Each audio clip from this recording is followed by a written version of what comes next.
Dios ya inició su juicio contra la humanidad desde que Adán y Eva pecaron. Génesis 3:15. La Biblia registra que los juicios de Dios se dieron una y otra vez en contra del pecado de Israel y de las naciones que decidieron vivir en rebeldía contra Él y su ley. Uno de los juicios más significativos sobre la humanidad hasta ahora fue el diluvio en tiempos de Noé. Génesis 6:9. Sin embargo, ese no fue el juicio final, que sucederá cuando Cristo regrese. Esto significa que durante la actual era afectada por el pecado, hay juicios temporales, y el estado actual de todas las cosas también es temporal.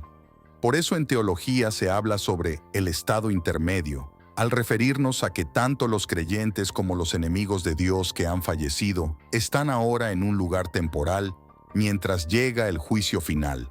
Los creyentes en el paraíso con Jesús y los no creyentes en el Hades esperando el juicio. Lucas 16:3, Apocalipsis 20:13.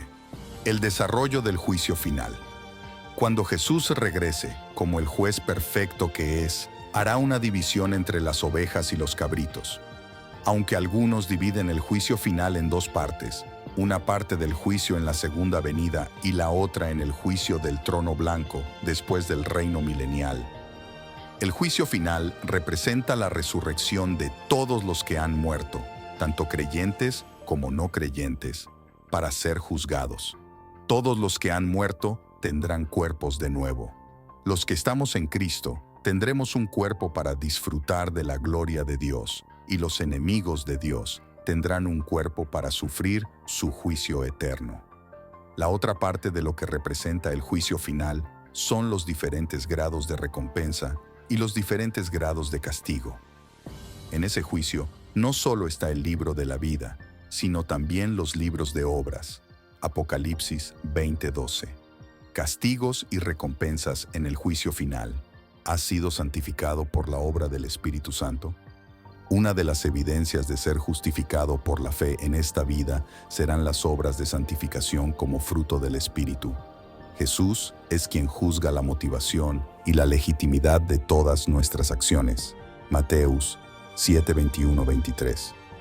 Para entender mejor los libros de obras en el juicio del trono blanco, evaluemos de manera breve lo que la Biblia nos dice sobre los diferentes grados de castigo para los impíos, y evaluemos también el tribunal de Cristo, que describe los diferentes grados de recompensa.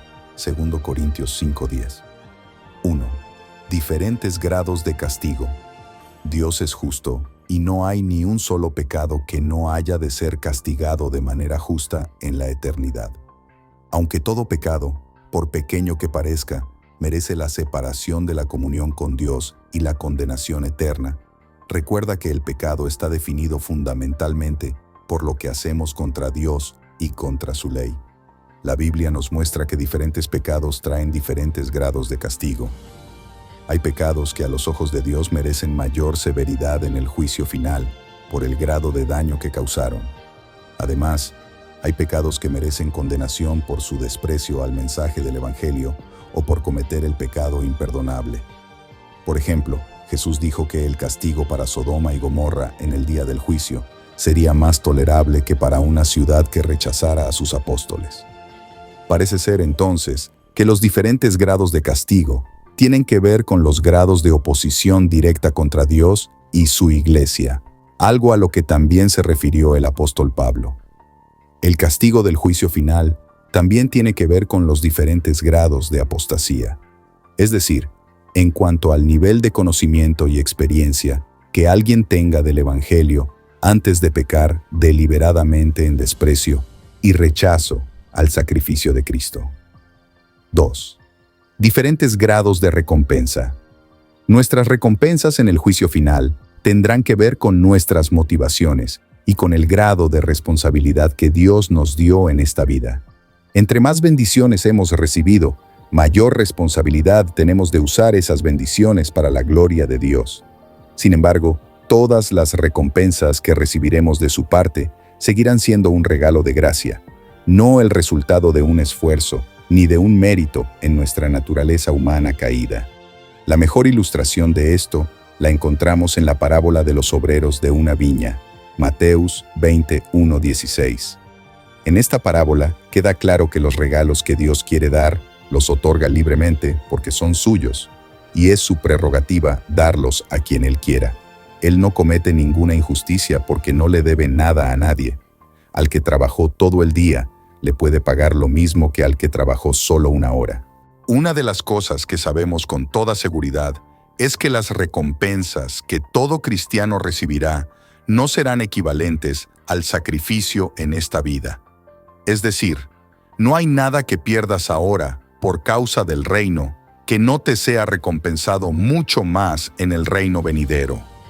El juicio final será causa de terror y tristeza para todos los que rechazaron el evangelio de salvación, y será causa de gozo y celebración para el pueblo de Dios.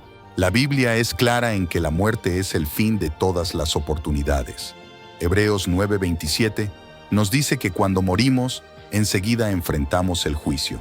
Así que, mientras una persona viva tiene una segunda, tercera, cuarta, quinta, etc., oportunidad de aceptar a Cristo y ser salva.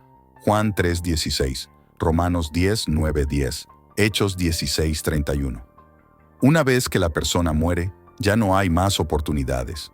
La idea del purgatorio, un lugar donde la gente va después de la muerte para pagar sus pecados, no tiene una base bíblica, sino que es más bien una tradición de la Iglesia Católica Romana. Para entender lo que le sucede al no creyente después de que muere, vamos a Apocalipsis 20:11-15, donde se describe el juicio del gran trono blanco. Aquí tiene lugar la apertura de los libros.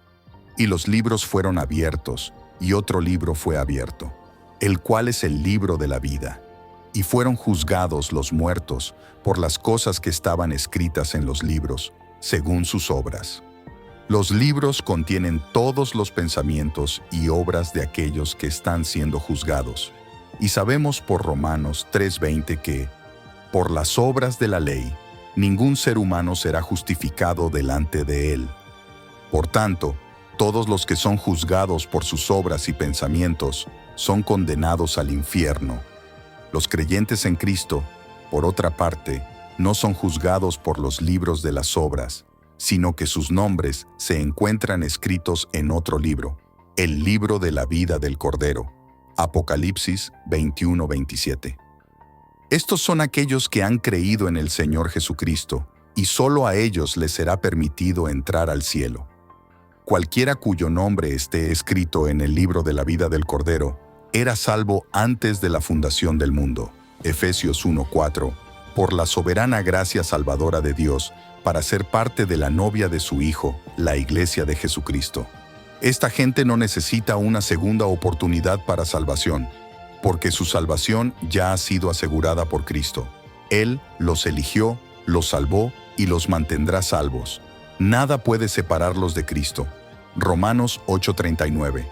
Aquellos por quienes Él murió serán salvos porque Jesús verá que lo sean. Él declaró, todo lo que el Padre me da vendrá a mí. Juan 6:37. Y yo les doy vida eterna, y no perecerán jamás, ni nadie las arrebatará de mi mano. Juan 10:28. Para los creyentes, no hay necesidad de una segunda oportunidad, porque la primera es suficiente. ¿Qué sucede con aquellos que no creen? ¿No se arrepentirían y creerían si se les diera una segunda oportunidad? La respuesta es no. No lo harían porque sus corazones no cambian simplemente porque mueran. Su mente y corazón están enemistados contra Dios y no lo aceptarán, aun si lo vieran cara a cara. Esto es evidenciado en la historia del hombre rico y Lázaro en Lucas 16, 19, 31. Si alguna vez hubiera alguien que se hubiera arrepentido cuando se le diera una segunda oportunidad para ver claramente la verdad, sería el hombre rico.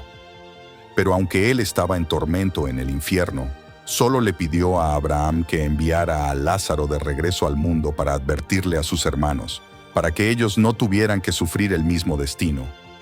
No había arrepentimiento en su corazón, solo lamentaba encontrarse en ese lugar.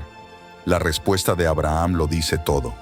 Si no oyen a Moisés y a los profetas, tampoco se persuadirán aunque alguno se levantare de los muertos. Lucas 16:31. Aquí vemos que el testimonio de la Escritura es suficiente para salvar a aquellos que creen, y ninguna otra revelación traerá la salvación a aquellos que no crean. Ni una segunda, ni tercera o cuarta oportunidad serían suficientes para convertir un corazón de piedra en un corazón de carne. Filipenses 2, 10, 11 dice: para que en el nombre de Jesús se doble toda rodilla de los que están en los cielos y en la tierra y debajo de la tierra, y toda lengua confiese que Jesucristo es el Señor, para gloria de Dios Padre. Un día, todos se inclinarán ante Jesús y reconocerán que Él es el Señor y Salvador. Sin embargo, en ese momento ya será demasiado tarde para obtener la salvación. Después de la muerte, todo lo que le espera al no creyente es el juicio. Apocalipsis 20, 14, 15.